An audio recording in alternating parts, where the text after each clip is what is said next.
লাইফে যদি আমাকে কেউ কখনো আস্ক করে যে তুমি জীবনে কাকে বেশি ঘৃণা করো, তখন অজান্তে আমি বলে দিব যে আমি আমার বাবাকে বেশি ঘৃণা করি। মানে এক্সট্রা ম্যারিটাল অ্যাফেয়ার্স এর জন্যই তোমার বাবা মার ডিভোর্স হলো? হ্যাঁ, এখানে তো আমার কোনো দোষ ছিল না ভাইয়া। না। আমি মানুষকে দেখতাম যে তার মা স্কুলে টিফিন নিয়ে যাইতো, তাদের নিয়ে যাওয়া নিয়ে আসা করতো। আমি ছোট বয়স থেকে আমি একা যাতায়াত করছি। তোমাকে রেখে চলে গেছে অন্য বাচ্চাদের প্যারেন্টসরা আদর করতেছে, ঘুরতেছে, হাউ ডু ইউ রিঅ্যাক্ট? তুমি সহ্য করলে কেন? আর যদি আমার অল এভরিথিং ঠিক থাকতো, আমার বাপ আচ্ছা ঠিক আছে ওদের মধ্যে ডিভোর্স হয়েছে, এটা ওদের ব্যাপার, আমার মা যদি আমাকে রাখতো তাহলে কখনো কিন্তু আমার এই ছোট বয়সে বিয়ে হতো না। না। যদি বলে যে তুই রিলেশন করে বিয়ে করছস, তখন আমার একটা কথা, আমাকে গাইড দেওয়ার মতো কেউ ছিল না। তোমরা দুজনই অনেক ট্রলের শিকার হয়েছে একটা সময় তোমাদের একটা ব্যক্তিগত মোমেন্টের জন্য। তুমি আমাকে বলবা তুমি কাটায় উঠলে কেমনে, হাউ ইউ ফাইট? সোশ্যাল মিডিয়ায় জান্নাত এবং তোহা দুটো নাম এক হয়ে গেছে। আপনি চান না চান তারা আপনার চোখের সামনে আসতে বাধ্য। তো জান্নাত এবং তোহা যাদের এখনো বয়স 18 হয় নাই, এরই মধ্যে তারা নানান কাজ দিয়ে আপনার সামনে এসেছে, নানানভাবে আলোচিত, সমালোচিত এবং একই সঙ্গে আপনার দৃষ্টি আকর্ষণ করতে সক্ষম হয়েছে। এই দুটো মানুষ এন্টারটেইনার, কিন্তু এই দুটো মানুষের আনন্দ বিনোদনের পেছনের জীবনটাকে আপনি জানেন? আমার ধারণা আপনি জানেন না, কেউই জানে না। আজকে আপনি একদম পর্দার ওপারের একটা মানুষকে আপনি দেখতে চলেছেন, যাকে আপনি কখনো আগে এইভাবে দেখেন নাই, যাকে নিয়ে হেসেছেন কিংবা ভালোবেসেছেন, কিন্তু তার কষ্টগুলো কখনো আপনি ছুঁয়ে দেখেন নাই। আজকের এই অনুষ্ঠানটা যারা দেখছেন, শুরুতে অনুরোধ করব যে যদি পারেন ভিডিওটা শেয়ার করবেন। একটা অন্যরকম শিক্ষা আমরা পেতে চলেছি। একই সঙ্গে আপনার গল্পটা যদি আপনি বলতে চান, আমাদের ফেসবুক পেজের ইনবক্সে মেসেজ করলে আমরা আপনার সঙ্গে যোগাযোগ করে নেব। জান্নাত এবং তোহাব, আমি শুরুতে বলছিলাম অফ রেকর্ডে ব্রাদার, আমি সেই সব মানুষকে সম্মান করি যারা নিজের জন্য কাজ করে, নিজের পায়ে ওঠার চেষ্টা করছে এবং নিজের পেটের ভাত নিজে ইনকাম করে। সোজা Bangla, you guys are doing it. এবং নানান কিছুতে নানানভাবে তোমরা মানুষকে এন্টারটেইন করে যাচ্ছ। তুমি করে বলছি কারণ তোমরা দুজনে আমার অনেক বয়সে ছোট এবং খুব আদরের। আমার একদম শুরুর জায়গাটায় প্রশ্ন লাগে কি জানো, যে হুরে জান্নাত না, হুরে জান্নাত, তোর বয়স এখনো 18 হয়ে ওঠে না, 18ই না যে মেয়েটার বয়স, অথচ ওর লাইফের সম্ভবত 100 বছরেও মানুষের এত জ্বালা যন্ত্রণা দুঃখ আসে না যতটা তোমার আসে। আমি চাই ওই জায়গাটা থেকে একটু কথা বলো, কারণ এই ইস্যুটা নিয়ে না কেউ কথা বলে না জান্নাত, যে আজকে তোমার যেই অবস্থান, তোমার যেই কষ্ট, তার কোনো কিছুর জন্য তুমি দায়ী না। আমি চাই আপু তুমি বলো যে হয় না যে তুমি যা যা সাফার করতেছো তার কোনো কিছু তো তোমার দোষে না, তোমার কষ্টগুলো কোনো কিছু না। আজকে তুমি যদি একটুও ব্যথা পাও, একটু ধ্বংস হও, তার জন্য একটু দায়ী তুমি না। 5 বছর বয়সে তুমি নিজে মুখে বলো প্লিজ। আমার আম্মুর বিয়ে অনেক ছোট বয়সে হয়, ওইটাও রিলেশনে বিয়ে ছিল। যখন আমি হই তখন তো আমি অনেক ছোট।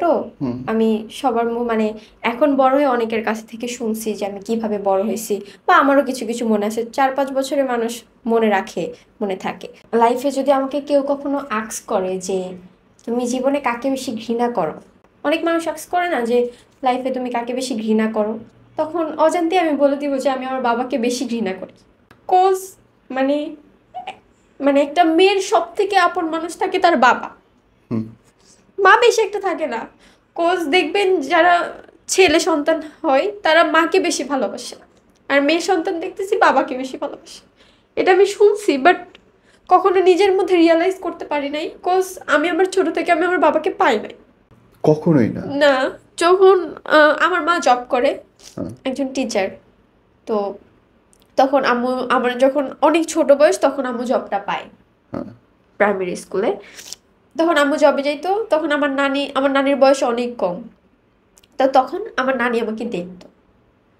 আমার বাবা হচ্ছে একটা ফোনের দোকান ছিল, তো ওখানে যাইতো। আমি কিন্তু আমি বগুড়ার মেয়ে। তো এরকম নানি আমাকে অনেক সুন্দরভাবে মানুষ করছে, কিন্তু বিশ্বাস করেন ভাইয়া আমি কখনো মানে এটা বুঝি নাই যে আমার মা থাইকাও নাই, বাবা থাইকাও নাই। বাবা নাই কেন বলতেছো? How it's happen? বাবাকে আছে, ঘৃণা বাট কেন করো? কি না করি, কজ মানে ছোটবেলায় আমার মা বাবার ডিভোর্স হয়ে যায় যখন আমার 4 থেকে 5 বছর। তখন স্মৃতি তো হয়ে ওঠে না, আদরই তো বোঝো না তুমি। না, বুঝি না, বাট আশেপাশে অনেক মানুষ আছে না, বলে দেয় আমি বড় হয়েছি, অবশ্যই আমার সাথে শেয়ার করবে, আমার জানা উচিত কজ আমি কিভাবে বড় হয়েছি। তো যখন এরকম আম্মুর সাথে হয়, বাবা আম্মু এরকম আলাদা হয়ে যায়, তখন আমার একটা জিনিস মনে আছে, 5-6 বছরে একটু হলেও মনে থাকে। তো তখন দেখি আমাদের বাগান বাড়ি ছিল, তো ওখানে আমার বাবা কান্না করতেছিল। আমার বাবার চেহারা কিন্তু আমার এখনো মনে আছে, কান্না করতেছিল, একটা লিচু গাছ ছিল ওই জায়গায়। তখন আমি চাইলেও না বলতে পারছি না যে কি হয়েছে বা কি হচ্ছে, ওটা আমি তো কিন্তু তখন বুঝতেছি না, বোঝার বয়সই না। আমি বুঝতেছি না যে কি হচ্ছে। তখন ভালো থাকিস বা এরকম কিছু বলে চলে যায় আমার বাবা। ওই শেষ যাওয়া। হ্যাঁ, ওই হ্যাঁ, ওই শেষ। শেষ যাওয়া। বাট তারপরে আমাকে তারপরটা বলতেছে, আমাকে একবার নিতে আসছিল। তখন আমার নানির কাছে আমি থাকি, তখন আমি নার্সারিতে পড়ে না, তখন আমাকে নার্সারিতে একটা স্কুলে ভর্তি করে দেয়। তখন আমি শুনছি যে আমার বাবা আমাকে দেখার জন্য না, আমাকে নেওয়ার জন্য আসছিল। আমার দাদি বাড়ি নারায়ণগঞ্জ, নেওয়ার জন্য আসছিল একবারে। বাট আমার ফ্যামিলি দেয় নাই। অনেক কিছু হয়েছে, এগুলোর মধ্যে আমি অনেক কিছু বলতে চাচ্ছি না, কজ ফ্যামিলি ম্যাটার। কোনো একটা অপবাদ দিয়ে তাকে তাড়াই দিয়ে বের করে দেওয়া হয়। ঠিক আছে, ওইটাই কিন্তু লাস্টে যাওয়া। তারপর আম্মু আমার বাবার সাথে থাকাকালীনই রিলেশনে যায়। মানে তোমার আব্বা আমার বিয়ে হয়, মানে তোমার ছাড়াছাড়ি হয় 5 বছরের মধ্যে তোমার বয়সের। হ্যাঁ, তার মানে 1-2 বছর বয়স যখন তোমার, তখন থেকে তোমার মা আরেকজনের সঙ্গে সম্পর্কে জড়িত। ওইটা আমি মানুষের কাছ থেকে শুনছি, বাট এটাই সত্য। কজ একজন আমি এখন, আমার বিয়ে হয়েছে, আমার বিয়ের 4 বছর হচ্ছে, আমি কিছু হলেও বুঝি, আমার বয়স না হলেও আমি বুঝি। হ্যাঁ। আমার হাজবেন্ড, মানে কারো হাজবেন্ডের সাথে ডিভোর্স হয়ে যাওয়ার 6 মাস 1 বছরের মধ্যে বিয়ে করাটাকে কি বলা হয়? রিলেশন অবশ্যই ছিল। অবশ্যই। আর আর যখন আমাকে নিয়ে ঘুরতে বেরোইতো, এখন যার সাথে স্টিল নাও আমার আম্মু সংসার করে, তার সাথে দেখা করে দিত আমাকে। ওকে। হ্যাঁ, ওকে। তো তার সাথে দেখা করে দিত, বাট তারপর ওনাদের যখন বিয়ে হয়, বিয়ের সাবজেক্টে যখন আসে। মানে এক্সট্রা ম্যারিটাল অ্যাফেয়ার্স এর জন্যই তোমার বাবা মার ডিভোর্স হলো? হ্যাঁ, এখানে তো আমার কোনো দোষ ছিল না ভাইয়া। না। কিছু কিছু মানুষের কাছ থেকে এমন মেন্টালিটি ভাবে আমার বড় হতে হয়েছে যে হয়তো বা দোষ আমার ছিল। তোমার মা তোমাকে নিয়ে গেল না কেন? নিয়ে যায় নাই, কোজ আমি একটু আগে বলছি যে যখন তাদের রিলেশন ছিল তখন আমাকে নিয়ে যাইতো, তখন ওই আঙ্কেলটা আমাকে একসেপ্ট করছে। হুম।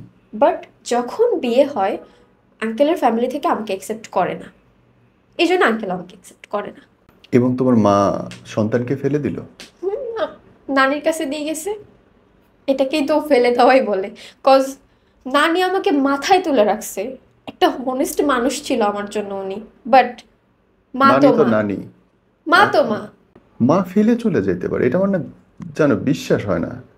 মাদেরকে দেখি নিজের বাচ্চা কাচ্চার জন্য তার জীবনের সব কিছু করে ফেলে, সব স্যাক্রিফাইস করে। হ্যাঁ, তো আম্মু জব করতো বলে আমার কাছেও বেশি একটা থাকতো না, সকাল থেকে বিকাল পর্যন্ত। ওই 5 বছর। হ্যাঁ, ওই 5 বছর। আর মেইন একটা পয়েন্ট যেটা, আমার আম্মুর ডিভোর্স হইলো কেন? কেন? আমি জিজ্ঞেস করিনি, মনে হলো যে কোনো বেজার আছে কিনা। না, তুমি না, বলো। অনেক কিছু বলবো না, বাট কিছু বলবো। বলো। সেটা হচ্ছে, আমার আম্মুকে জব করতে দিবে না আমার বাবা। But why? কেন? এখানে কিন্তু একটা লজিক আছে। হ্যাঁ। কজ আমার বাবা হয়তো বুঝতে পারছে যে ও বাইরে কোনো অ্যাফেয়ার আছে, বাইরে কারোর সাথে কিছু করে, কথা বলে, ঘুরতে যায়, দ্যাটস Okay. মিন। এই জন্য আমার বাবা বলছে তোমার জব করতে হবে না, সংসার চালাবো আমি। বাবা তো ইকোনমিক্যালি ভাইব্রেন্ট ছিল, ঠিক ছিল, অর্থনৈতিকভাবে ঠিক ছিল আব্বা? ঠিক ছিল। তারপর এমন হওয়ার পরে আমার মা জব ছাড়বেই না, সব ছেড়ে দেবে, জব ছাড়বে? জব ছাড়বে না। বাহ। তখন যখন আমি বড় হয়ে আক্স করছি যে তুমি তো চাইলে তুমি আমাকে নিয়েও থাকতে পারতা, তুমি নিজে চাইলে, চাকরি করে। হ্যাঁ, চাকরি করো, হ্যাঁ। আমাকে নিয়ে থাকতে পারতা, আমার নানির বাসায় আমি থাকতাম, তুমিও নানির বাসায় থাকতা। অনেক মেয়ে আসে অনেক, হ্যাঁ, নিজেরাও থাকে, মা হ্যাঁ। মেয়ে, অনেক মেয়েকে আমি চিনি। তারপর আম্মু জাস্ট সবকিছু ছেড়ে দেয়, জবটাকে রাখে। তখন না আমার তখন তো আমি একটু হলেও বুঝি, কখনো আমার মাথায় আসে নাই যে আম্মু আমাকে রেখে চলেছে। বাবা তো গেছে, বাট কখনো ভাবি না আম্মু আমাকে ছেড়ে চলে যাবে। পরে 1 বছরের মাথায় সেও যায়। আমার নানিরা আমাকে ওখানে দেওয়ার জন্য অনেক ট্রাই করছে। সেটা কিভাবে, আম্মু যার সাথে এখন সংসার করে তার ফ্যামিলিতে আমাকে নিয়ে যায়, যে ওর একটা মেয়ে আছে, আমি আছি, এগুলো দেখাইছে। বাট তাও আমার আম্মুর চাকরি আছে, সরকারি চাকরি আছে, এই হিসেবে ওরা আমাকেও রিজেক্ট করে দেয়, আমাকে নিবেও না। আমাকে দেখছে, হ্যাঁ জানি, ঠিক আছে, নানির কাছে মানুষ হোক, আমাদের সম্পর্ক থাকবে না, ওই হিসেবে আম্মু। আরেকটা কথা বলি, সেটা হচ্ছে আমি যখন স্কুলে উঠি 1-2-তে, তখন আম্মু আমাকে মাঝে মাঝে দেখতে আসতো। আমি মানুষকে দেখতাম যে তার মা স্কুলে টিফিন নিয়ে যাইতো, তাদের নিয়ে যাওয়া নিয়ে আসা করতো। আমি ছোট বয়স থেকে আমি একা যাতায়াত করছি, কজ স্কুলটা বেশি দূর না, কাছেই ছিল যখন টুতে পড়ি। তো তখন ওরকম কিছু একটা বুঝি নাই যে মার ইয়াটা কি, না থাকার কি, এরকম বুঝি নাই। তখন যখন বড় হয়েছি তখন আমার সাথে লুকায় দেখা করতে আসতো, যেমন আমাকে ড্রেস কিনে দিত লুকায়া, সব কিছু লুকায়। আমি যখন বাসায় থাকতাম না, আচ্ছা ভাইয়া টাকা কিন্তু সব হয় না, কিচ্ছু না টাকা। যখন দেখতাম আমি বাসায় থাকতাম না তখন বালিশের নিচে দেখি টাকা মানে রেখে যেত, বা মানে ছোট মানুষ না আমি, আমাকে টাকা দিয়ে করতে চাইতো, বাট তখন তো আমি বুঝতাম না। হ্যাঁ, টাকা দিয়ে বোঝানোর চেষ্টা করতো যে সে আমাকে ভালোবাসে, সে আমাকে চায়। তুমি তোমার বাচ্চাকে রেখে চলে যেতে পারবা জান্নাত? কখনোই আমি, এই যে ক্যামেরার সামনে আমি একটা কথা বলতেছি, আমার বিয়ের বয়স 4 বছর হচ্ছে, আমার যদি কখনো সন্তান তো হবে ইনশাল্লাহ, ইনশাআল্লাহ। আমি যেভাবে বড় হয়েছি আমি আমার সন্তানকে সেভাবে বড় হতে দিব না। মানে আমি চাই না যে আমি যে কষ্টে বড় হয়েছি সে সাফারটা আমার সন্তান করুক। খুব জানি না আমি তুমি কেমন রিয়াক্ট করবা যখন টের পাইতে শুরু করলে যে তোমার মা তোমাকে রেখে চলে গেছে, অন্য বাচ্চাদের প্যারেন্টসরা আদর করতেছে, ঘুরতেছে। How do you react? তুমি সহ্য করলে কেমনে আপা?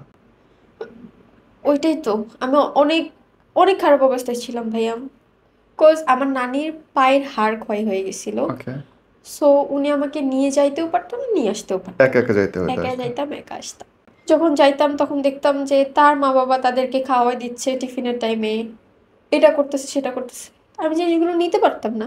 স্কুলে নিয়ে যাচ্ছে আবার হ্যাঁ, টাইম টু টাইম নিয়ে আসতেছে। আমার স্কুল ফ্রেন্ড যারা আছে তারা দেখতো, তাদের কাছে প্রায় আমি গল্প করতাম যে মানে আমি তো অনেক ছোট, তাহলে আমার লাইফটা কেন এমন হইলো। আচ্ছা, এগুলো যাওয়ার পর যখন আমার নানির মানে বড় হওয়ার পরে 4-5-এ ওঠার পরে যখন দেখতেছে যে উনি একা পারতেছে না আমাকে ঠিক করতে, বা আমাকে কস বড় হয়েছি আমি, আমার গাইড যাতায়াত, দরকার তো। হ্যাঁ গাইড দরকার, প্রপার গাইড না থাকলে তো। তো তখন আমাকে ঢাকা পাঠায় দেয় আমার মামার কাছে, আমার একটা মামা। হ্যাঁ।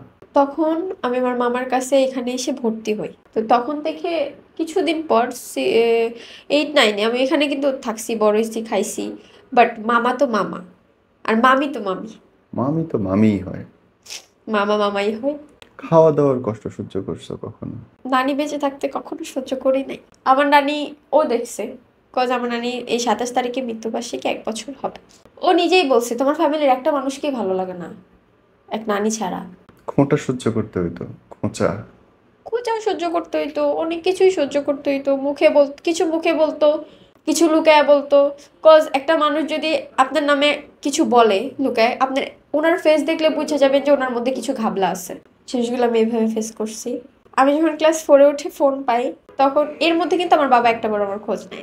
তখন ফেসবুক, মানে আমার চাচা, তারপরে মানে চাচাতো ভাই বোন যারা আছে সবার আইডির নাম সার্চ দিই ওকে। যেন আমি আমার বাবার খবর পাই।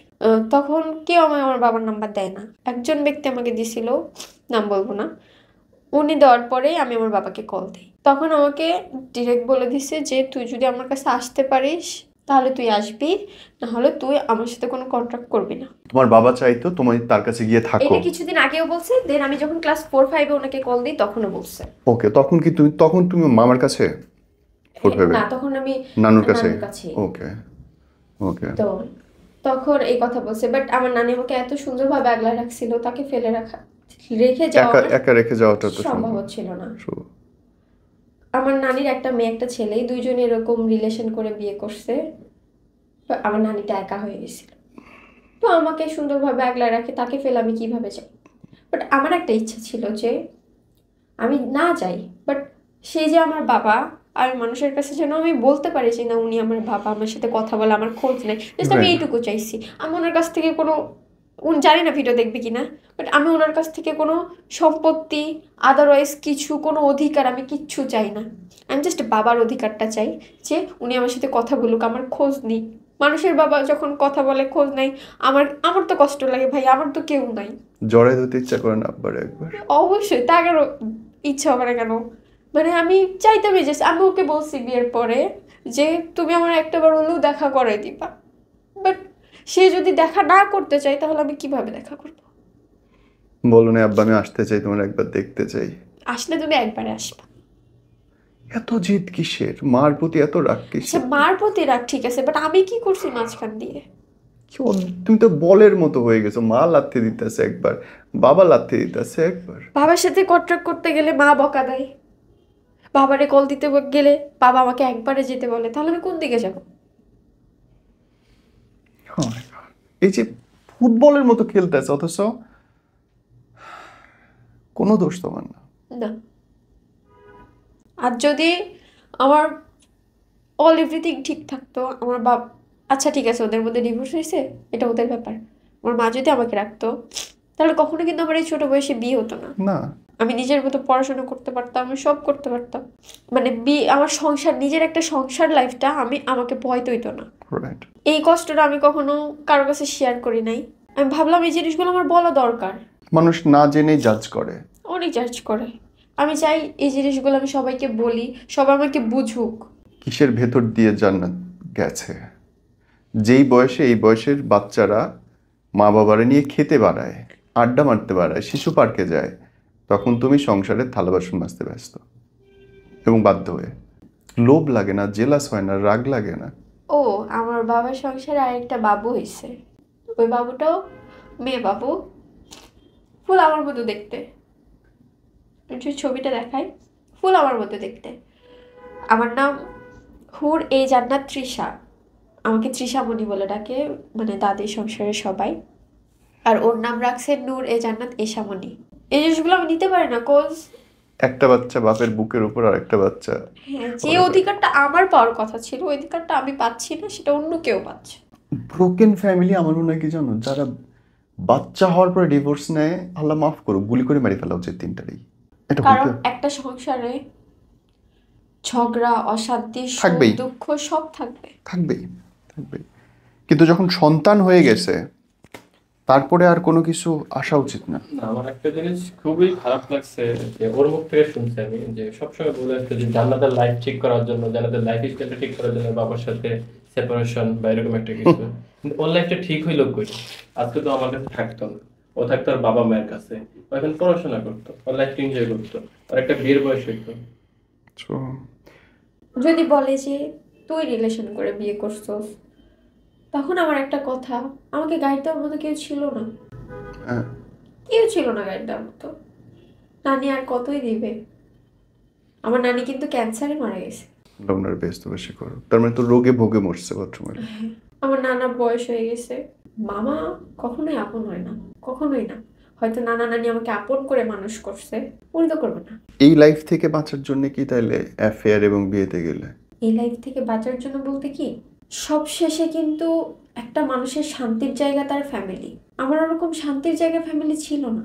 তো ওর সাথে যখন আমার বিয়ে হয়, হ্যাঁ, আমি তো বিয়ের আগে ওকে সব কিছু বলছি, আমার মার এমন হয়েছে এমন হয়েছে। ও ও আছে দেখে আমি এই কথা বলতেছি না, কজ অনেকের সংসারে দেখবেন যে মা বাবা নিয়ে বেশি খোঁটা দেয় কিন্তু স্বামীরা, হ্যাঁ। এরকম হয়। এই জন্য আমি ওকে আগেই সব কিছু বলছি যে এরকম এরকম, তখন থাকতেই পারে, এটা ওনাদের প্রবলেম, এটা তোমার প্রবলেম না। হুম। তো হিসেবে আমাদের বিয়ে হয়। Then how do you guys met? তোমাদের সম্পর্কটা কোত্থেকে কি হলো বলো? বলতে গেলে একটু আজব টাইপের, কজ ও তখন টিকটক করতো। হুম। ও তখন টিকটক, মানে ওরকম টাইপেরও না, শখ করে দিয়ে একটা ভিডিও মেক করতাম। বাট ওগুলো ভালো ভিউ, ভাইরাল হইতো। তো তখন মানে ফার্স্টে ও একটা গোলাপ ফুল, ও তখন শুটিংয়ে গেছিল একটা শর্ট ফিল্মের দিয়াবাড়িতে, তখন ওরকম একটা ভিডিও আমার সামনে আসে। তখন আমিও অল্প টিকটক করতাম টিকটক, বাট ওরকম না প্রফেশনালি যে করে। তো আমার বাসা থেকে এগুলো সাপোর্ট করতো না। ওটা দেখার পরে আমি ওরে মানে ওর ইনস্টাগ্রাম আইডি খুঁজি, কি জানি একটা নাম ছিল, তোহা বাবা না প্রেম বাবা, বাবা। ও প্রেম বাবা ছিল। তো আমি এটা আবার ইনস্টাগ্রামে সার্চ দিছি যে আইডি পাই নাকি, এই আশাই সার্চ দিই। পরে দেখি আমি পাই নাই খুঁজা। পরে আবার মানে ওরকম করতে করতে 1-2 মাস পার হয়ে গেছে। তো হুট করে ওর একটা ফ্রেন্ডের ফলোয়িংয়ে ছিল ওই, তো ওই ফ্রেন্ড মানে এমনি টুকটাক চিনতাম, তো ওই ফলোয়িং লিস্টে দেখি ওই। পরে আমি তো আইডি পেয়ে গেছি, তো ওই হিসেবে হাইও মেসেজ দিই না, হ্যালো মেসেজ দিই না, কজ ইগোতে একটু লাগছে যে আমি কি মেসেজ দিব, চিনি না জানি না। বাট পছন্দের সেটা তো আর ডিরেক্ট বলা যায় না। তো একটা ইমোজি ছিল ডান্সের, তো ইমোজিটা আমি ওকে দিছিলাম, নাচেরটা? হ্যাঁ হ্যাঁ, হ্যাঁ, হ্যাঁ। নাচের একটা ইমোজি দিছিলাম যে পাইছি আইডি। তো ওই বলছে যে কে, ওই মনে করছে যে আমি ওর কোনো বন্ধুর সাথে রিলেশন করি, এমনি ভাই হিসেবে ওরা মেসেজ দিছি। পরে আমি ক্লিয়ার করলাম না, এরকম কারোর সাথে আমি পরিচিত, চেনা পরিচিত নেই, এমনি তোমাকে টিকটকে দেখছি তাই তোমাকে মেসেজ দিছি। তো এখান থেকে আমাদের কথা, না ফ্রেন্ড না কিছু, জাস্ট হাই হ্যালো কি করি না করি এরকম। তারপর আমরা একটু ফ্রেন্ড হিসেবে কথা বলি, তুই তো গাড়ি থেকে শুরু করে দেখা করি। প্রথম দেখা কোথায়? প্রথম দেখা হচ্ছে শহীদ মিনারে, মিরপুর বুদ্ধিজীবী বুদ্ধিজীবী, শহীদ মিনার, হ্যাঁ। ওই জায়গায়। মানুষ আমরা প্রেম করতে যাইতাম, বাচক ব্যাপার। না প্রেম এখানে এই বলো না। ভাই এটা কি কথা, মানুষ রেস্টুরেন্টে দেখা করে, পার্কে দেখা করে, তোমরা শহীদ মিনারে? ভাইয়া আমি হচ্ছে এই বিষয়গুলা, আমি তখন থাকতাম পুরান ঢাকা চানখারপুলে, ওখানে থেকে একটা জব করতাম, ও পড়াশোনার পাশাপাশি জব করতাম। তখন ইন্টার ফার্স্ট ইয়ার পড়ো? তখন আমি জব করতাম, যেটা আমি মধ্যবিত্ত ফ্যামিলি থেকে বিলং করি। আমিও জব করে পড়ালেখা করছি। হ্যাঁ, তো জব করতাম, তো এর মধ্যে হচ্ছে ওর সাথে সম্পর্ক। এখন আমি মিরপুর কোথাও চিনি না, আমি সবসময় ভয় থাকি কই যাব না যাব, কারণ দেখতাম যে গার্লফ্রেন্ড বয়ফ্রেন্ড নিয়ে গেলে বিভিন্ন জায়গায় সমস্যা হয়, হ্যারাস করতে হয়। একটা ভয় পাইতাম। তো আমরা বলতাম আমার বাসার পাশে আছে বুদ্ধিজীবী, তুমি এখানেও সেখানে মিট করবো। তো ও হচ্ছে ওইটার পাশেই থাকতাম আমরা, ওই পাশে হচ্ছে বাসা ছিল, তো আমি ওখানে যাই। আর আমি জানতাম না এটা কি, আমি জানতাম একটা ঘোরার জায়গা, বাট এখন জানি যে ওইখানে কবরস্থান আছে। মানে এত পরিমাণ মানুষ থাকতে, এখনো রাইট নাও অনেক মানুষের ক্রাউড হয় ওই জায়গায়, মানুষ ঘুরে ফিরে আড্ডা দেয়, গার্লফ্রেন্ড বয়ফ্রেন্ড থাকে, মেলার মতো বসে। ফার্স্ট দেখার সিনারিওটা আমাকে বলো, যে প্রথম দেখায় কি ভালো লাগছে? প্রথম দেখা কোথায় হয়েছিল বলো তুমি? প্রথম দেখা তো ওই ওখানেই হয়েছে, ওখানে না, না প্রথম দেখা এক নাম্বার মিরপুর 1 নাম্বার যে ওভার ব্রিজটা আছে না, ওইটার নিচে। কজ ও চিনতে ছিল না যে শহীদ মিনার কই, পুরান ঢাকাতে এসে মিরপুর কি চিনবে, কি চিনবো। তা পরে হচ্ছে ওই ওভার ব্রিজের নিচে আসে, এমনি উপর থেকে যখন সিঁড়ি দিয়ে নামতেছে, আমি ওর মাথার উপর দিক চায় রয়েছি যে ও এত লম্বা। কজ তখন তো আমি আর অনেক ছোট ছিলাম, আরো শর্ট ছিলাম, আমি উপর দিক মানে তাকাই আছি, তখন আমার সাথে। তার মানে কই লম্বা দেখে ক্রাশ খেয়ে গেলা? হ্যাঁ, লম্বা ছেলেরা কিন্তু সুন্দর হয়। তো তখন আর চুলগুলো ছিল বড় বড়, কালার করা ছিল, তখন শীতের মধ্যে। হ্যাঁ, আমাদের ফার্স্ট মিট হয় জানুয়ারি মাসের লাস্টের দিকে, তো ভালো শীত। তখন ওইরকম সুন্দর হয়ে সাইজা গুইজা আসতোই না, কজ ও ওরকম প্রিপারেশন নিয়ে ছিল না, আমার কাছে টাকা ছিল না, এটা সমস্যা। তারপর আমরা যখন মিট করি, ও কিন্তু নিজের টাকা আমাকে বাদাম খাওয়ায়, এটাই হচ্ছে প্রথম ট্রিট। প্রথম গার্লফ্রেন্ডের টাকায় বাদাম? আরে 20 টাকার বাদাম নিয়ে বসে বসে আমরা কথা বলতেছিলাম যে আসলে আমরা কি রিলেশনে কি যাবো কিনা, বা তুমি আমাকে কি দেখে পছন্দ করছো, আসলে কি ভালোবাসো কিনা, বাদাম খাচ্ছি আর কথাবার্তা বলতেছি। তো ওর থেকে যে অ্যান্সার গুলো আমি আশা করছি, মানে ভাবছিলাম যে অ্যান্সার গুলো পাবো, ওগুলাই পাইছি। দেন হচ্ছে আমরা কন্টিনিউ করি। প্রপোজ কে করছিল? আমি। মেয়ে? ওভাবেও না, এখানেও একটা কাহিনী আছে, বলো। সেটা হচ্ছে আমি তখন রাত করে অনেক ফ্রি ফায়ার খেলতাম। কি ফ্রি ফায়ার একটা গেম আছে না, মোবাইল গেম? হ্যাঁ, পাবজি, ফ্রি ফায়ার ওরকম খেলতাম। তো ও আমাকে কল দিয়ে বলছে, ও তখন ভাবতো আমি কি ব্যস্ত, রাত করে কথা বলি না, তো আমারে কল দিছে। তো আমি গেমও খেলতেছি আবার কথা বলতেছি হেডফোন দিয়ে। তখন আমার বলতেছে তুমি কি কাউকে পছন্দ করো, কিন্তু জানাই মরে পছন্দ করি। আমি তখনও জানতাম না, কনফিউজ ছিলাম। কনফিউজ মানে তো জানা না, কনফিউজ মানে জানা না, ছেলেরা এত পেজ বোঝে না। ছিলাম যে তুমি কি হচ্ছে অন্য কাউকে পছন্দ করে না, আমাকে করো কিনা। আর আমি তখন ভয় পাইতাম, আমি তো কিছু জানতাম না। আমি জিজ্ঞেস করলাম, তাও এত সুন্দর একটা মেয়ে। হ্যাঁ, আমি জিজ্ঞেস করলাম যে আসলে দেখি ও কাউকে পছন্দ করে কিনা, তাইলে একটা ট্রাই মারা যায়। তারপর ও বলছে, আমি বলছি যে হ্যাঁ করি তো, এন্ড আমি এমন পছন্দ শুধু করি না, আমি ভালোবাসি তাকে। তুই বলছো? আমি বলছি। হ্যাঁ। পরে ওই বলতেছে যে তাহলে কাকে, ওই তখন মানে কনফিউজড, ভয় পেয়ে গেছে, মন খারাপ হয়ে গেছে। তো আমি বলছি যে ঠিক আছে আমি বলবো, এন্ড তুমি ওই মানুষটাকে চিনো, বাট তোমার ফ্যামিলির মানুষ যেন ওকে চেনে। আরে বাপরে, আমার ফ্যামিলির মানুষজন আমাকে চিনে, বাট তোমার তো তখন মাথা ঘুরতেছে যে কেডা। আমি তো ওরে পেঁচা এটা চাই বলতেছি, আমার ফ্যামিলিতে কে বিমানিটা করলো, আমি কথা বলতেছি আরেকজন এসে পড়ে ফেললো। আমি এরকম একটা কনফিউশন আছে কি, আমি তো থাকতাম আমার বড় ভাইয়ের সাথে, আমার বড় ভাই মাস্টার্স ঢাকা কলেজ থেকে, ভাই তো এই কাজ না, আমার ফ্যামিলিতে সবাই চিনে, তার মানে তো এরকম কিছু একটা হইতে পারে। দেন আমরা থাকতাম 4টা লোক থাকতাম, আমার একটা ছোট ভাই ছিল নোয়াখালীর। নোয়াখালী নিয়ে গেল কি নাম, সবকিছু মানে জিনিসটা হচ্ছে কি। দেন আমি বলছি ওই ফ্যামিলির মানুষজন তোমাকে চেনে, এন্ড তোমার ফ্রেন্ড সার্কেল ওরাও চেনে, এইভাবে বলছি। তো বলছি আচ্ছা, আমি তো অনেক প্যাচাই দিতেছি, আমি এত ধাঁধা এইসব বুঝি না, তুমি আমার ডিরেক্টলি বলো। তো আমি বলছি ঠিক আছে বলবো, তুমি এখন কি কালার শার্ট পরে আসো, এরকম বলছে, আমার অতটা খেয়াল নাই। তো আমি বলছি তাহলে তুমি একটু আয়নার সামনে যাও। তো হঠাৎ আয়নার সামনে আমি বলছি তাহলে যাও আয়নার সামনে, আমি তখন বলবো আমি কাকে। তখন তুমি খেলতেছো?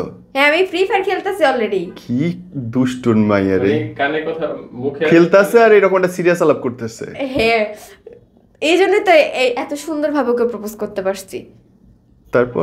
তারপর আমি বলছি তো কই হ্যাঁ আমি আয়নার সামনে আসছি। তো কাকে দেখতেছো? কই আয়নার সামনে আমি দাঁড়াইছি, আমাকে দেখবো না তো কাকে দেখবো? বলছি হ্যাঁ আমি তোমাকেই পছন্দ করি, তোমাকেই ভালোবাসি। এটাই ছিল এভাবে প্রপোজ ও করা। শান্তি। বাহ বাহ বাহ বাহ। দেন বিয়ার সিদ্ধান্ত কেন নিলা, কিভাবে নিলা? আমি ফ্যামিলিতে শান্তি পাচ্ছিলাম না ভাইয়া। মামা বাড়িতে তখন তুমি? হ্যাঁ ঢাকা। মামা জব করতো রাজ বাংলা ব্যাংকে, তখন এর মধ্যে থাকতো। আর মামা পিচ্ছে একটা মেয়েকে বিয়ে করছে, ও সমান আমার সেম এজের। ওকে। হ্যাঁ ও রিলেশনের ব্যাপারে জানতো। হ্যাঁ মানে ওর মামি কি নেই কিন্তু প্রথমবার ও মিট করতে আসে, ওর মামি সবকিছু জানতো বাট আমার মামা, আমি ফ্যামিলিতে না সবাই কাউকে ভয় পাইতাম না। আমার মামা একটু পাগল টাইপের, ওকে একটু একটু ভয় পাইতাম। এখন আমি কাউকে ভয় পাই না, কজ আমার বিয়ে হয়ে গেছে। এখন জামাইরা সারাদিন ভয় থাকে না এরকম কিছু না, তো ওই টপিক বাদ দিই। তো তখন আমাদের রিলেশনটা হয়, যখন রিলেশন করছি প্রায় 1.5 বছরের মতো। তো যখন বিয়ের সিদ্ধান্তটা নেই কিভাবে পালায় যাব, কজ এটা ফ্যামিলিতে মানলে ও কিন্তু ঝাঁটার বাড়িও খাইছে। এর মধ্যে হচ্ছে কিছুবার ঝাঁটার বাড়ি খাইছে মানে আমি হচ্ছে আমার বাসায় যখন বলতে যাই, আমি আমার ফ্রেন্ডকে দিয়েছি আমার বাসায় বলাইতে চাই যে যখন আমি দেখি যে ওর প্রতি আমি সিরিয়াস, ওকে ছাড়া আমি থাকতে পারতেছি না।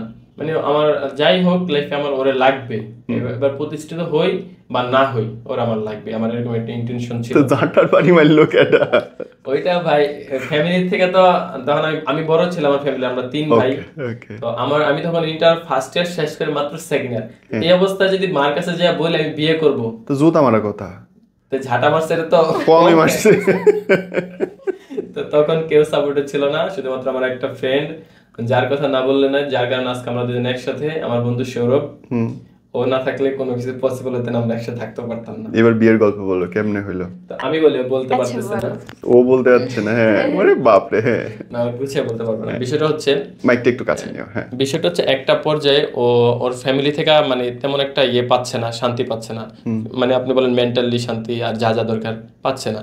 তো আমার কাছে সবকিছু অল এভরিথিং শেয়ার করতে আমার অনেক খারাপ লাগতো যে মেয়েটার এরকম। আর ওর সব থেকে বেশি ভালোবাসতাম কেন জানেন? ওর যে সুন্দর এটার জন্য না, ওরে ভালোবাসতাম একমাত্র যার বাবা নাই মা নাই। ও হচ্ছে মানে বাবা মা ছাড়া একটা এতিমের মতো একটা মেয়ে।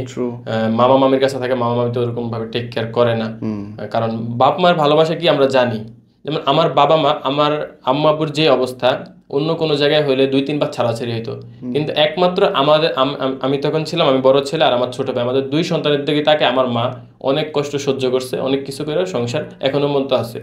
হ্যাঁ বর্তমানে আমার মায়ের মতো আমি মনে হয় মা দেখি নাই। মানে এত পরিমাণ বাবাকে ভয় পায়, এত পরিমাণ স্যাক্রিফাইস করে, আমার মনে হয় না আমি দেখছি। মানে আমার লাইফে আমার মা বেস্ট। তো আমি দেখলাম সম্পর্ক টিকিয়ে রাখার জন্য আমার মা কি করতে পারছে আমাদের, শুধুমাত্র আমাদের কথা চিন্তা করে, নিজের স্বার্থ বা নিজের কোনো কিছু কখনো ভাবে নাই, শুধুমাত্র যে 2টা ছেলে এদের কি হবে। তো আমি জিনিসটা চিন্তা করতাম যে, আর এইটাও চিন্তা করতাম যে আজকে যদি আমি ওর উইকনেস দেখে ওরা ইউজ করে ছেড়ে দেই, তো যুগটা কিন্তু এমন, আমার সাথে একটা ঘটনা হইতেই পারে। সব আমি আগে থেকে আমি বিশ্বাস করতাম রিভেঞ্জ অফ নেচার, কারণ অনেক কিছু আমার সাথে হয়েছে। দেখা যায় আমি একটা কাজ করছি আর 10 দিন পর বা 1 বছর পর ওই জিনিসটা আমার সাথে ফেরত আসে, এটা আমি বিশ্বাস করি। প্রকৃতি ফেরত দেয়, 100% ফেরত আসে।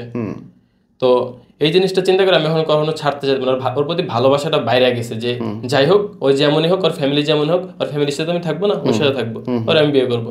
তা আমি ওর বলতাম যে আচ্ছা তোমার যখন মন চায়, যেভাবে মন চায় তুমি আমার কাছে চলে আসবে, কোনো সমস্যা নেই। আমি আমার ফ্যামিলির কনভিন্স করার চেষ্টা করলাম, আমার ফ্যামিলি রাজি না, কজ আমি অনেক ওই বয়সে বড় কথা না, আর কিছু করিও না, কিভাবে আমার ফ্যামিলি তো আরেকটা মানুষ পালবে না, পালার ইয়েও নাই। তো আমার ফ্যামিলির বলছি রাজি হয় না। এর মধ্যে হচ্ছে কয়েকবার বাসায় ধরা খেয়ে গেছে, দেখার পর ওর সাথে আমার কন্ট্যাক্ট বন্ধ হয়ে যায়, আবার কন্ট্যাক্ট হয় কোনো না কোনো মাধ্যমে। একটা পর্যায়ে ওর সিচুয়েশন খুব খারাপ হয়, বাসায় থাকতে পারে না, খুব বিভিন্ন জায়গা থেকে বিয়ে দিয়ে দিবে, অল্প বয়স কিন্তু তখন 14-15 বছর বয়স, বিয়ে দিয়ে দিবে।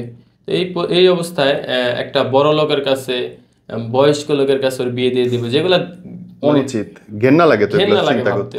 আমি ভাবছি তোমার এত কিছু করা লাগবে না, তুমি যদি রাজি থাকো আমার কাছে চলে আসো।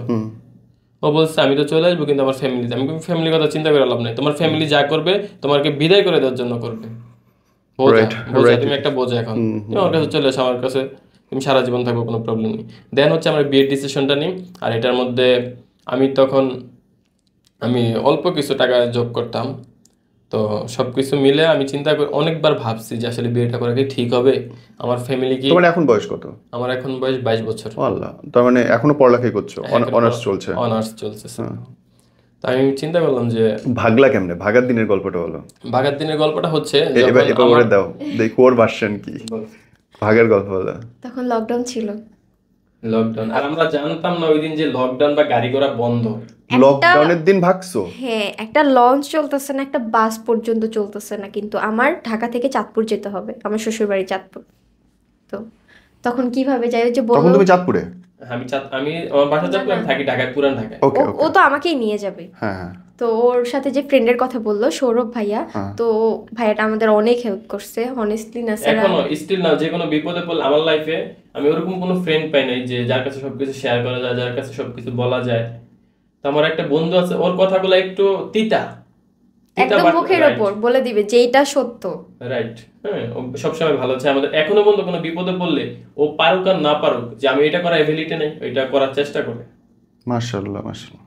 তো তারপর আমি তো বের হই, আমি বলছিলাম যে আমি আবার খোটা দিতাম যে প্রথম দেখা করতে আসছে, আমার জন্য একটা ফুলও নিয়ে আসে নাই, এগুলো বলতাম।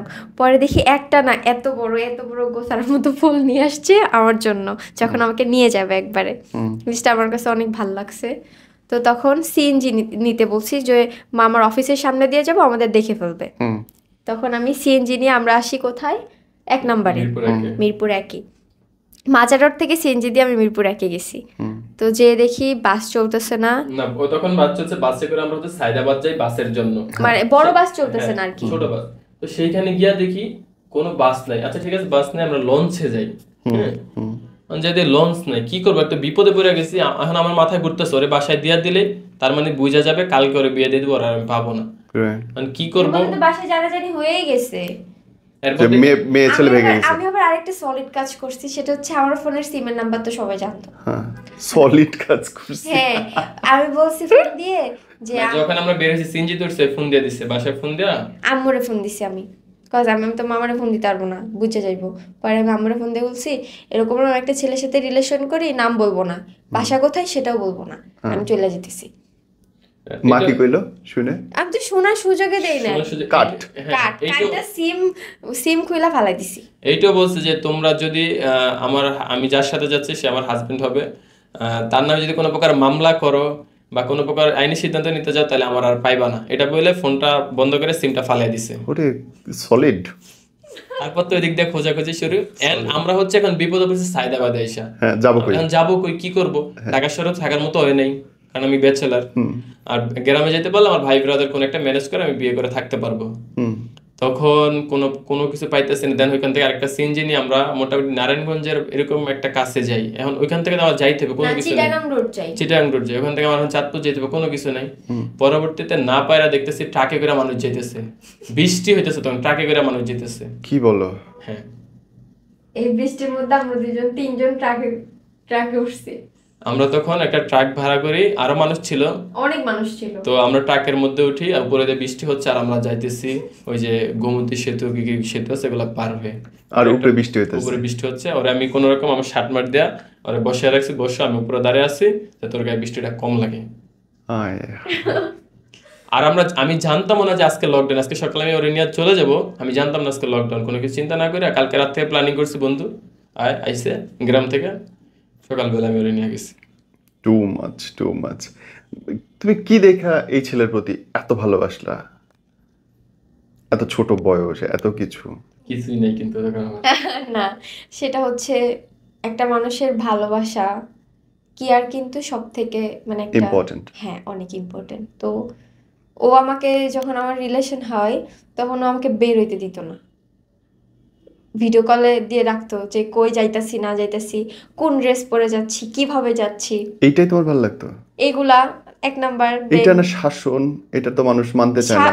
শাসন মানতে চাবে না কিসের জন্য? এটা তো ও আমার ভালোর জন্যই করতেছে, ভালোবাসি দেখেই কিন্তু এগুলো শাসন করতে পারতেছে। ওকে, মানুষ এগুলোকে ব্যক্তি স্বাধীনতায় হরণ বলে নেয়। এখনকার অনেক মেয়ে বলে স্বাধীনতা নষ্ট করতেছে হাজবেন্ড, এখানে যেতে দিচ্ছে না, ও যেতে। আলহামদুলিল্লাহ কয়েকদিন আগে তো একটা কোপাকুপি হইলো এটা নিয়ে, যে আমারে ঘুরতে দেয় না, জামাইয়ের একজন লোক দিয়া দেয়। হয় হয়, কিন্তু ওই জিনিসগুলোই দেখে তখন ও বুঝতে পারছে যে এই ছেলেটা হয়তো আমার ভালোবাসে, নাইলে কি জন্য তো শাসন করবে, কি জন্য বলবে তুমি ওই জায়গায় যে। ও আমার ফ্যামিলির অল এভরিথিং ব্যাকগ্রাউন্ড জানছে, সবকিছু জেনেও আমাকে একসেপ্ট করতে চাচ্ছে, এই জিনিসটা আমার অনেক ভালো লাগছে। Okay, and why you do it? তুমি কেন বিয়ে করলা?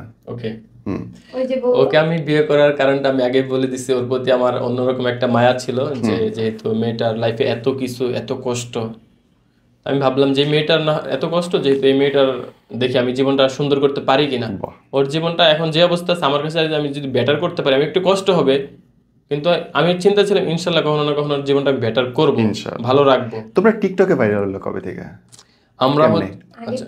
আমরা হচ্ছে আগে ফেসবুক প্ল্যাটফর্ম ভাইরাল হই। কাপল একসাথে না আলাদা? একসাথে।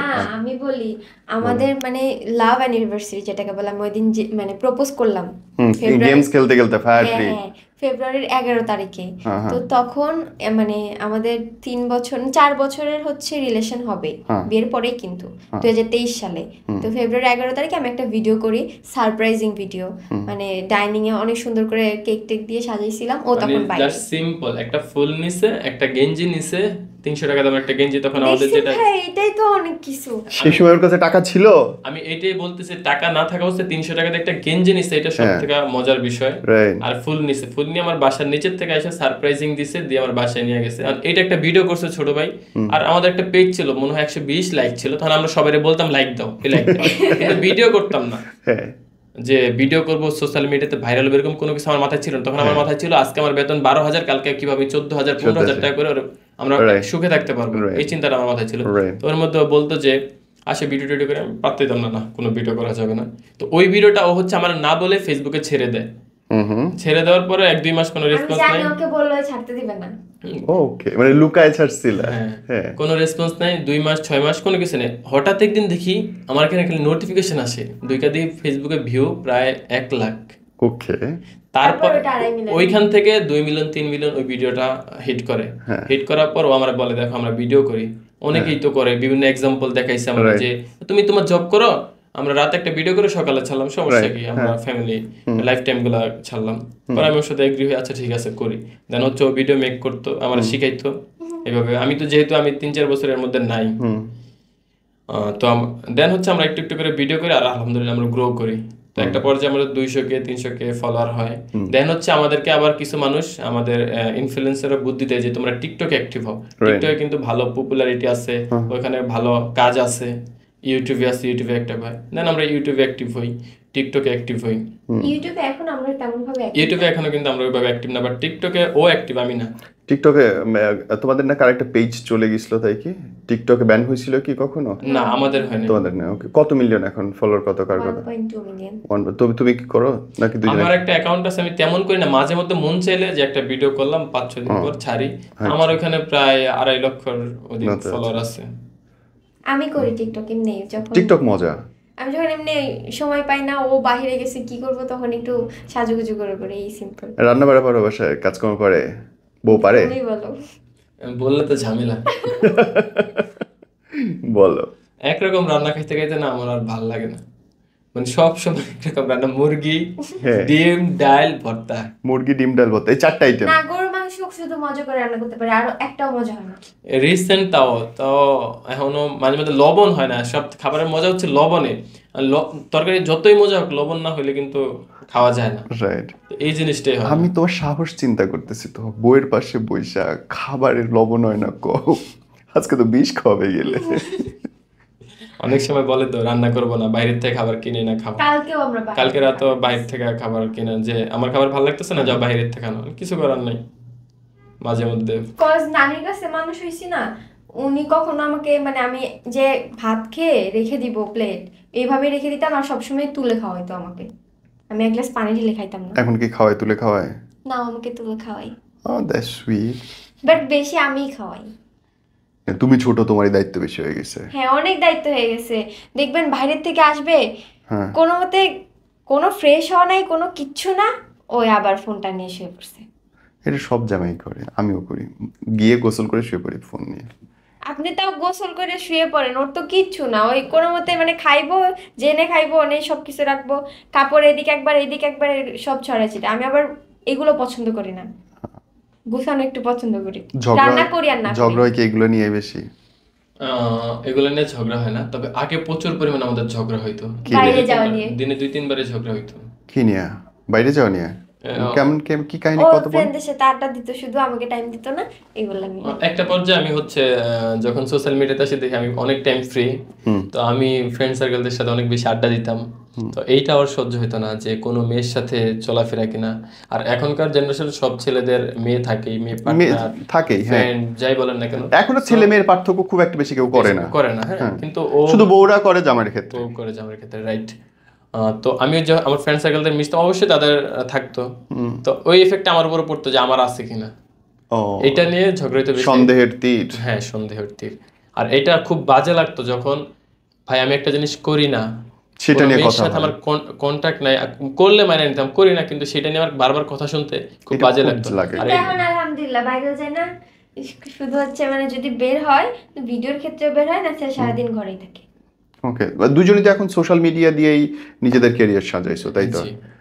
কি করছো, মানে কেমন কেমন করে মানুষ পায় তোমাদের, মানে সোশ্যাল মিডিয়াতে, মানে ইনকামের ওয়েগুলো বলছি। আচ্ছা, সোশ্যাল মিডিয়াতে ইনকামের ওয়ে হচ্ছে, মেইন ইনকামটা হচ্ছে আমরা যে ফেসবুকে কন্টেন্ট মেক করি বা ডেইলি লাইফস্টাইল ব্লগ করি, এইটার থেকে একটা রেভিনিউ আসে প্রত্যেক মাসে ফেসবুকে যে ইনকামটা।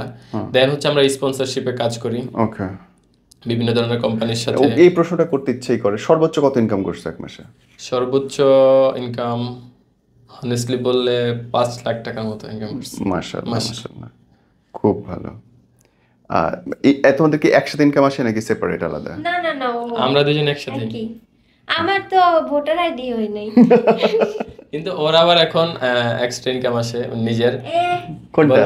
ওর হচ্ছে টিকটক থেকে ইনকাম আসে। টিকটক এমনি গান প্রমোশন, ড্রেস প্রমোশন, আদারওয়াইজ যেগুলো প্রমোশন আমার ক্ষেত্রে যেগুলো, ওখান থেকে আমি কিছু নেই। কজ এই রেস্টুরেন্টে যাবো ফ্রেন্ডদের সাথে, ওর কাছ থেকে চাওয়া লাগে যে 1,000 টাকা দাও বা 2,000 টাকা দাও, কিছু খেয়ে আসি। তো তখন দেখতেছি না আমার কাছে, আমার বিকাশে আসলে তাহলে ওর কাছে আর বলাও লাগে না, এই জন্য আর কি এইভাবে, ওই জন্য বললো আলাদা ইনকাম, বেশি ইনকাম পিয়ার আদারওয়াইজ যেগুলো গান প্রমোশন আর অনেক কিছু থাকে ওগুলো। ও মানে হচ্ছে গানগুলো যে মানুষ টিকটক করে ওইটার জন্য পেমেন্ট হয় আলাদা। এই যে আমি লিপসিং করতেছি একটা গানে, আননোন গান কেন করতেছি? আমি তো ওই গানে করবো না, আমি করবো কোন গানে? পপুলার গানে, রাইট? হ্যাঁ, আমি ওই গানে কেন করতেছি? অবশ্যই ওরা আমাকে পেমেন্ট করতেছে, এটা সবাই করে থাকে। ও ওকে, পেমেন্ট করে ওই গানটাকে ভিউজ আনায়। তাই তো বলি যে অচেনা অচেনা গানে বড় বড় তারকারা, টিকটক তারকারা করছে, কাহিনীটা কি? Exactly, promotion. এবং তুমি তো গান গাইলা, আমার জিহানের খুব ইচ্ছা তোমার গান শোনার, তো আমি চাই তুমি সোনা বন্ধু গানটা গাও। দাও ওকে মাইক, চলো। সোনা বন্ধু তুই আমারে ভোতা দাও দে কাইটালা, পীড়িতের খেতা দিয়া যাইতো ধইরা মাইরালা, এটুকুই বলছিলাম আমি জাস্ট এইটুকু লাইন করছি, আর ওই র্যাপ করছিল। বলো। আমি র্যাপ পারি না, ভুলে গেছি, এটা আবার জাস্ট কানে শুনাইছে, আমি শুনা মুখ দিয়ে। হ্যাঁ, কানে শুনাইছে আর আমরা মুখ দিয়ে বলছি। আর আমার তো কোনো ইচ্ছা ছিল না গান করার, কজ আমি গান কিন্তু শিখি নাই। আমি 3 বছর শিল্পকলায় হচ্ছে নাচ করছি। ও তুমি নাচ পারো? 3 বছরের হচ্ছে সার্টিফিকেট আছে, ওই হিসেবে আমার গানের দিকে প্রশ্নই আসে না। তো এমনি মজা করে বলছিলাম, দেখি মজা করে বলাতে জিনিসটা আরো ভাইরাল হয়ে গেছে। কেমনে করছিলা বলো না, ওই গানের টোনে বলো। সোনা বন্ধু তুই আমারে ভোতা দাও দে কাইটালা, পীড়িতের খেতা দিয়া যাইতো ধইরা মাইরালা, এরকমই। আর বলো। তারপরে তোমার র্যাপ ছিল। হ্যাঁ, এরকম মানে বেসুরা গান আর কি। How is life going? ঠিকঠাক আছে এখন, কি মনে হয়? আলহামদুলিল্লাহ, বর্তমানে আমরা ভালো আছি। আলহামদুলিল্লাহ। তো পারিবারিক কিছু প্রবলেম আছে, ওগুলো আর বলতেছি না। মানে দুই পরিবার তো এখন মানছে, পরিবার মানছে, বাট ওদের ফ্যামিলি থেকে এখন একটু ঝামেলা আছে, স্বার্থ ব্যাপার স্যাপার নিয়ে। যাই হোক, মানে তোমার আর মুক্তি নাই জীবন থেকে? না, আমার কখনোই মুক্তি হবে না। আমি যেটা মনে করি, এখন সবথেকে খারাপ জিনিস যেটা, ছোটবেলা থেকে যেহেতু আমরা সবকিছু সাফার করে আসতেই হয়েছে, আমার সারা জীবন সাফার করতে হবে, আমি এটা মনে করি। যে আর তার মধ্যে যেহেতু এখন আমার নানি মারা গেছে, শেষ সম্বলটাও শেষ। আসলে আমার শেষ সম্বল ছিল। আমার একটাই কষ্ট যে মানে আমি এত সুন্দর করে সংসার গুছাইছি, যেটুকুই গুছাইছি, ছোট সংসার গুছাইছি, আমার নানি দেখে যেতে পারে নাই। খুশি হইতো মহিলাটা? অনেক খুশি হইতো। আমি যখন আমার নানি লাস্ট আসছিল 2022-এর মেবি, না 23-এর মেবি, হচ্ছে রোজার মধ্যে, রোজার বাজার দিতে আসছিল আমার বাসায়। তখন সে এসে আমার রান্নাঘরের কি কি লাগবো না লাগবো সব কিছু আলাদা আলাদা করে গুছাই দিয়ে গেছে। ওই ভিডিওটা আমার কাছে আছে এখনো। ওইটাই লাস্ট আসা, আর কখনোই আসা হয় না। এরপরে মহিলাটা অসুস্থ হয়ে যায়, দেন আল্লাহ তাকে মানে আমার নানি অনেক হেলদি ছিল, তো সেই হিসেবে মানে প্যারালাইসিসের মতো হয়ে গেছিল। তাকে নিয়ে টানা অনেক কষ্ট হয়ে যেত। একমাত্র আমার নানাই সব করতো, আমার মা তো জব করতো। আর ছেলের বউ আর কতই করবে। আমারও তো বিয়ে হয়ে গেছে, আমিও ওখানে যে একবারে থাকতে পারবো না। তো হিসেবে আমার নানা অনেক কষ্ট করছে তাকে নিয়ে। তোমাদের লাইফের ডিফিকাল্টিজ এর কোনো শেষ নেই দুজনেরই? না, অল্প বয়সে স্ট্রাগল করা, চাকরি বাকরিতে ঢোকা, প্রেম করা, বিয়ে করা। বিয়ে করে যখন আমরা একটা টিনের বাসায় ভাড়া নিছিলাম, 500 টাকা মাসে ভাড়া ছিল গ্রামে, নিচে পাটি বিছায়া একটা বালিশে। পাটি, আমরা যে পাটিতে ভাত খাই না, ওই পাটি বিছায় একটা বালিশে আমরা ঘুমাইছি। ফ্যান ছিল না গরমে। আমাদের জুন মাসে বিয়ে হয়েছে, একদম প্রখর গরমের সময়। হ্যাঁ। তখন ওর একটা ভাই আছে, তখন দেখতেছে 2 দিন 3 দিন আমরা অনেক কষ্ট করতেছি। তখন ওনার একটা কোচিং ছিল, ওখান থেকে আমাদের ফ্যান খুলে নিয়ে আসা, তারপর কোচিং সেন্টার থেকে ফ্যান এনে তো ফ্যানটা আমাদেরকে দেয়, আমরা ইউজ করি এটা দিয়ে। মাই গড। যদি আমরা অনুষ্ঠান শেষের পর্যায়ে যদি তুমি তো অনুমতি দাও, আমি একটা জায়গা উঠাইতে চাই। তোমরা দুজনই অনেক ট্রলের শিকার হয়েছে একটা সময় তোমাদের একটা ব্যক্তিগত মোমেন্টের জন্য। আমিও জীবনে অনেক এরকম কষ্টের ভেতর দিয়ে গেছি, আমি জানি সেই কষ্টটা। তুমি আমাকে বলবা তুমি কাটায় উঠলে কেমনে? How you fight? আমি বলি, বলো। সেটা হচ্ছে একটা মেয়ে কখনো এরকম বিষয় থেকে কাটায় উঠতে পারে না, এটা আমি ভাবি। কজ আমার জায়গায় যদি অন্য কোনো মেয়ে হইতো, ও আজকে এই জায়গায় বসে থাকতে পারতো না, হয়তো কিছু একটা করে ফেলতো, এরকম কিছু।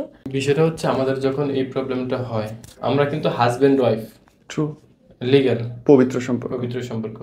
আমাদের ভুল একটাই, আমার আবেগে ছিলাম, তখন বয়স কম ছিল, আরো 3-4 বছর আগে। হয়েছিলটা কেমন মানে জানি না কি। বিষয়টা হচ্ছে আমরা যখন বিয়ে করি, তার প্রথম অবস্থায় আমাদের একটা অ্যান্ড্রয়েড ফোন ছিল। তো ওই ফোনটা দিয়ে আমরা হচ্ছে আবেগের বয়সে মানুষ কত কিছুই করে, ভুল করে মানুষের থেকে। যেমন এখন যেটা রেগুলার ঘটনা, বয়ফ্রেন্ড গার্লফ্রেন্ড যারা হচ্ছে করে, আমার একটা ভুল হয়ে গেছিল, আমি একটা ভিডিও রেকর্ড করছিলাম, রেকর্ড কি ভুলবশত করে ফেলছি আবেগে, তো ফোনে ছিল। আর ওইটাই হচ্ছে আমার জন্য কাল। আমি বাসা থেকে, আমি চাঁদপুর থেকে ঢাকায় আসি, আসার সময় যখন হচ্ছে, তখন কিন্তু আমরা হচ্ছে চাঁদপুর থেকে ঢাকায়, সেটা হচ্ছে আমার ব্লগিং লাইফে আসার কাহিনী। ওকে, 2 বছর আগের। চাঁদপুর থেকে ঢাকায় আসি, আসার পরে আসার সময় এই যে যেমন সাইদা কি বলে, এটা ছিল 2021 সাল, কোন জায়গা জানি আমি বলি, এটা পল্টনের এখানে হচ্ছে জ্যামে বাস দাঁড়িয়ে থাকে না, তো আমার শরীর অনেক ক্লান্ত, আমি ঘুমাচ্ছিলাম, আর হচ্ছে ফোন টিপতেছিল আনলক অবস্থায় ফোনটা। তো এই অবস্থায় ফোনটা চুরি করে নিয়ে যায়, সম্পূর্ণ আনলক অবস্থায় ফোনটা, মানে এইভাবে চালাইতেছিল। মাই গড। তখন হচ্ছে ওই জিনিসটা, তখন কোনো ধরনের প্রবলেম হয় না, ফোনে একটা ভিডিও ছিল। তো হোয়াটসঅ্যাপে যারা কানেক্টেড ছিল তাদের কাছে আমার ফেসবুকে একটা পোস্ট করে, তো ওইটা আমি আধা ঘন্টা পর, আমি যখন অন্য ফোন দিয়ে কানেক্ট করি আইডিটা, তখন আমি ডিলিট করে ফেলি। আর হোয়াটসঅ্যাপে ফ্যামিলি মেম্বার এন্ড হচ্ছে ওর কিছু বান্ধবীদের কাছে হয়তো এই ভিডিওটা যায়। যাওয়ার পরে ওই জায়গায় এই জিনিসটা শেষ, আমাদের কাছে টাকা পয়সা চাইছিল, আমরা জিডি করছি, এন্ড টাকা পয়সা দিতে রাজি হয়েছিলাম। তখন 20-30 হাজার টাকা অনেক কিছু আমাদের জন্য, রাইট। 20-30 হাজার টাকা চাইছিল, ফ্যান কেনার টাকা নেই সেই সময়, 20,000 টাকা করতে দিবে। 20-30 হাজার টাকা দিতে চাইছিল, টাকাটা দিব, কিন্তু টাকা নেওয়ার পর সে ডিলিট করবে না বা আমার ফোন আমাকে দিবে না, আমি জানি। পরবর্তীতে আর টাকা দেওয়া হয়নি, পুলিশ এটার জন্য কোনো প্রকার অ্যাকশন নেয়নি। দেন তখন আমরা আইনভাবে কোনো সাপোর্ট পাই নাই। গিয়েছিলা পুলিশের কাছে? গেছো? হ্যাঁ, কেউ আগে আসে নাই? কেউ আগে আসে নাই, নর্মাল ব্যাপার স্যাপার, কোনো ধরনের ইয়ে নেই। তো ওই বিষয়টা ওখানে স্টপ, আর কোনো কিছু নাই, যাদের কাছে গেছে শেষ। 2 বছর পর আমরা ব্লগিং করি, তখন আমাদের ফলোয়ার 2 লাখের উপরে।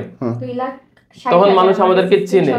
আর এটা প্রবলেমটা মেইনলি করছে ওর আত্মীয় স্বজন কেউ না হলে ওর কোনো ফ্রেন্ড সার্কেল। ওরা কি করছে, পরিচিত কিছু মানুষের কাছে তখন পাঠিয়েছে যে জান্নাত তাও ব্লগ করে, ওর এরকম একটা বিষয় আছে। একটা পর্যায়ে কিছু কিছু মানুষের কাছে যায়, আর মানুষরা আইসা এটাকে ছড়ায়, কমেন্টে দেয়, দেন হচ্ছে ছড়াইছে এটা। ওর নানি হচ্ছে যেদিন মারা গেছে, আমরা জানাজা শেষ করি তার পরের দিন। তা না, তার 1 সপ্তাহ পর হবে। তার 1 সপ্তাহ পর থেকে হচ্ছে এই বিষয়টা। আমার নানি চলে গেছে, এই জিনিসটা আমি এখন কাটে পর্যন্ত উঠতে পারি নাই। তখন দেখছি যে আমি এরকম, তখন আমি অনেক কিছুই করতে গেছিলাম, জাস্ট আমি ওর মুখের দিক তাকায়া। ও এমনও সময় গেছে যে ও হচ্ছে আমি বাসায় নাই, ও হচ্ছে ওষুধ খেয়ে ফেলছে, ওই অবস্থা থেকে আমি ওর হসপিটাল নিয়ে অনেক কষ্ট করছি ভাই। দেন হচ্ছে ও রাতের বেলা ঘুমাইতে পারে না, মানে এক ধরনের সুইসাইড অ্যাটেম্প করতে যায়। আমি খুব খারাপ সময় আমি বলছি যে দেখো আমরা তো হাজবেন্ড ওয়াইফ, আমরা তো এমন না যে অন্য কেউ গার্লফ্রেন্ড বয়ফ্রেন্ড ছিল। তুমি তো ভিকটিম, এখানে আমার দোষ নাই কোনো। বর্তমান সমাজে দেখেন এরকম যারা করে তারা বর্তমানে এসে ইনফ্লুয়েন্সার হয়ে যাইতেছে, দেখতেছি তাদেরকে মানুষ বাহাবা দিচ্ছে, অথচ এখনো পর্যন্ত মানুষ আমাদেরকে বাজে কথা বলতেছে, বাজে কথা শোনাইতেছে। কেন? আমি যদিও এটা আমাদের ভুল না, এটা আমার এক প্রকার অ্যাক্সিডেন্ট। মানুষের কাছে তো ক্ষমা, আমি ভিডিওতে এসে ক্ষমা চাইছি, লাইভে এসে বলছি আমার ভুল হয়েছে, ভুল না, তারপর আমি বলছি ভুল হয়েছে। তারপরও বাঙালি মানুষ আমাদেরকে এই জিনিসটা থেকে এখনো ইয়ে করতেছে না, যে কত বড় মানসিক ট্রমার মধ্যে দিয়ে যে যাইতে পারে একটা মানুষ নিয়ে যদি সোশ্যালি তাকে। আর কিছু কিছু মানুষ তো ডিরেক্ট বলে যে আমরা নাকি হচ্ছে ভাইরাল হওয়ার জন্য। ভাই ভাইরাল হওয়ার কি আছে? আমি তো আমার 2 লাখের মানুষ আমার অলরেডি বাংলা সব আমার চিনে, তখন তো মিলিয়ন ভিউ হচ্ছে তোমার পেজে, তার আগে ভিউ হচ্ছে, আমি ইনকাম করতেছি, রানিং, আমি প্রমোশন করতেছি, আমরা বিভিন্ন জায়গায় ঘুরতেছিলাম। তো তখন আমার ভাইরাল হইতে হবে কেন? আর ভাইরাল হইলে বর্তমানে আমি এই সিচুয়েশনে কেন? আমি তো এই ব্লগিং লাইফ কষ্ট করে করতাম না যদি আমি এরকম কোনো ইন্টেনশন থাকতো। আর তাও অন্তত নিজের বউ এবং নিজের জীবন দিয়া না। তো এই বিষয়টা বাংলাদেশের সিচুয়েশন আমি যেটা দেখলাম খুবই খারাপ। মানে যারা ইলিগাল কিছু করতেছে তারাই সমাজে এখন ভালো বাহাবা পাচ্ছে, তারা ইনফ্লুয়েন্সার হয়ে যাচ্ছে, তারা অনেক কিছু। আর আমরা হাজবেন্ড ওয়াইফ ভাই, আমরা কোনো ভুল করি না, একটা ভুল হয়ে গেছে এটার জন্য ক্ষমা চাওয়ার কথা না, তারপর আমি ক্ষমা চাইছি মানুষের কাছে, তারপরও মানুষ এই জিনিসটারে মেনে নিতে পারতেছে না। তার মানে তোমার দিক থেকে তোমার কোনো বন্ধু বান্ধব হয়তো এই অপরাধটা ঘটে? হ্যাঁ, ওর হচ্ছে কোনো ফ্রেন্ড সার্কেল। আমি ওইটাই শুনছিলাম যে কাছের মানুষ দুনিয়ার সবচেয়ে বেশি ক্ষতি করে। রাইট, সবচেয়ে কাছের যাদেরকে ভাবি তারা সবচেয়ে পিছে ছুরাটা বেশি করে।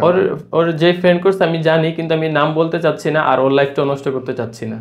ওর সাথে সারাদিন প্রতিশোধ নেবে, আল্লাহ প্রতিশোধ, আল্লাহ ছাড়ে না। ওর সাথে সারাদিন আড্ডা থাকা, কিন্তু পিছনে গিয়া এইসব করা, আল্লাহ ছাড় দেয়, ছেড়ে দেয় না। বর্তমানে আমরা যে বিষয়গুলো দেখতেছি, দেখেন কোনো কিছু যদি যাদেরকে মানুষ চেনে না তাদের এরকম কোনো কিছু হইলে বিভিন্ন শেষ হয়ে যায়। কিন্তু আমাদেরকে মানুষ চিনে দেখে কিন্তু এতটুকু হইতে পারছে, কিন্তু মানুষ এটা মানতে নারাজ যে এটাতে আমার দোষ ছিল না, ইন্টেনশনালি আমি কিছু করি নাই। অথচ যারা ইন্টেনশনালি এগুলা করে ভাইরাল হচ্ছে, এগুলা কইরা এখন তারাই আমি দেখতেছি, সিচুয়েশন দেখতেছি, তারাই ভালো আছে, তারাই সমাজে উচ্চ গলায় এসে কথা বলছে, তাদের কাছে বড় বড় মাইক আসে, তারা ইন্টারভিউ দেয়, ইনফ্লুয়েন্সার ট্যাগ থাকে তাদের। বাট বোন রে, আমি দোয়া করি যে তুমি মানসিকভাবে শক্ত হও। তুমি অনেক ফাইটার, অনেক বড় ফাইটার, জীবনে অনেক কিছু করছো, অনেকভাবে তুমি কষ্ট পাইছো নিজের রক্ত দিয়ে। মা, বাবা, মামা, খালু সবাই তোমার লাইফে কষ্ট দিছে, এভরি সিঙ্গেল পারসন। বাট তারপরেও দিন শেষে তুমি সুন্দর একটা জীবনের জন্য স্বামী নিয়ে নিজের মতো করে বাঁচার চেষ্টা করছো। এখানে হচ্ছে আমার একটা মেসেজই দেওয়ার, সেটা হচ্ছে আমার মা বাবার মতো ভুল যেন আর কেউ না করে, যা শুধু সন্তানের মুখের দিক তাকায়া। জাস্ট আমি এই মেসেজটাই দিব। জানি না অনেকে কি মনে করবে না মনে করবে। এখনকার যুগে আমি এগুলো দেখতেছি যে এই জিনিসগুলো অনেক নর্মাল হয়ে গেছে। ডিভোর্স তো হাতের মোয়া হয়ে গেছে, অনেক নর্মাল হয়ে গেছে। তো ওনাদের কিছুই যায় আসে না। এখনকার মানুষজন তো মানে নিজের স্বার্থর জন্য, মানে আমার মার মতো নিজের স্বার্থর জন্য সব করতে পারে। উচিত না। যখন কেউ মা বাপ হয়ে গেছি আমরা, তারপরে নিজেদের আসলে নিজেদের বলে কিছু থাকে না, তো সব সন্তানের জন্য। এই জিনিসটা আমি আমার ফ্যামিলি থেকে দেখে আসছি। বোন, দোয়া করি আল্লাহ তোমাদেরকে ভালো রাখুক, এবং যেই স্বপ্ন, যে সুখ তুমি জীবনে চাও আল্লাহ তোমাকে মিলাক। তোমার মাথার উপরে স্বামী, সন্তানের ভালোবাসা আসুক। Thank you, I really appreciate it. তোমরা আসছো, আমি খুশি হয়েছি। অনেক কিছু জানতাম না, অনেক কিছু দেশের মানুষ জানতো না, আজকে কিছু অংশ তোমরা লাইফের বলছো। আমার ধারণা বাংলাদেশের মানুষ তোমাদের জাজ করার আগে আমার মতো একবার চিন্তা করবে যে আমি কারে নিয়ে কথা বলতেছি, আমি ওর লাইফটা জানতাম না। অ্যান্ড আমরা সরি, আমি যারা না জেনে তোমাদেরকে নেগেটিভ কথা বলছে তাদের তরফ থেকে আমি সরি। আল্লাহ তোমাদের ভালো রাখুক।